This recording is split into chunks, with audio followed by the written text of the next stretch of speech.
A pretty sizable earthquake jolt that hit us here in West Los Angeles. My guess is that you probably also felt that wherever you were at home. We're trying to get more information. It happened while we were just on the air there. One quick, strong jolt. And we can always feel the building shake, but this was probably one of the strongest ones I've ever felt right here at Fox 11. We have these lights overhead too. You heard the whole building shake in West LA. Yeah, certainly. That's certainly the strongest earthquake I felt on the job. It was centered in El Segundo. We have no reports of any damage right now, but apparently quite a few of you have felt this. It still feels a little bit like the building is shaking a little bit. I don't know if that's just me because I was a little shook up by that, but it was quite something, and a reminder that Southern California is in the middle of earthquake country. And we're in the heart of wildfire country.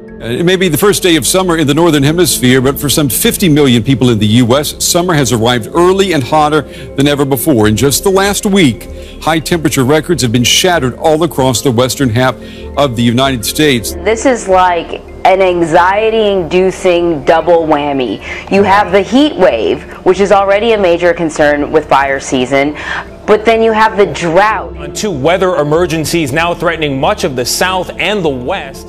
Some of the most extreme heat hitting regions already dealing with devastating droughts. Severe lack of winter snow and rain and this week's punishing heat wave have transformed Lake Mendocino into a desert. This western state heat dome is a dramatic reminder that Mother Nature bats last and she bats 1,000.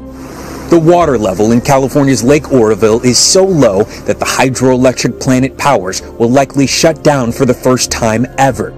That it is acting on and exaggerating all kinds of climatic conditions. And so it is making things worse. We're seeing more frequent fires, more severe fires. We're seeing them at a scale, not just in terms of area largeness, but intensity plus area combining. Meanwhile, on the other side of the country, Tropical Storm Claudette is still pounding parts of the south, causing flooding and a tornado that touched down in southern Alabama. This is the worst I've seen it since the 2 years I've been around here, but for the most part, just consistent rain on and on, on and on. A volatile climate spawning a strange new world of dangerous weather, spreading pain from coast to coast. A tornado in the Czech Republic has killed at least 3 people and injured around 150, this according to emergency services there. Winds of around 190 miles per hour blew roofs off buildings, uprooted trees and overturned cars. The storm tore through several towns and villages. Neighboring Austria and Slovakia have sent crews to join the rescue effort. The storm knocked out power to thousands of households. Now, tornadoes are a rare occurrence in the region.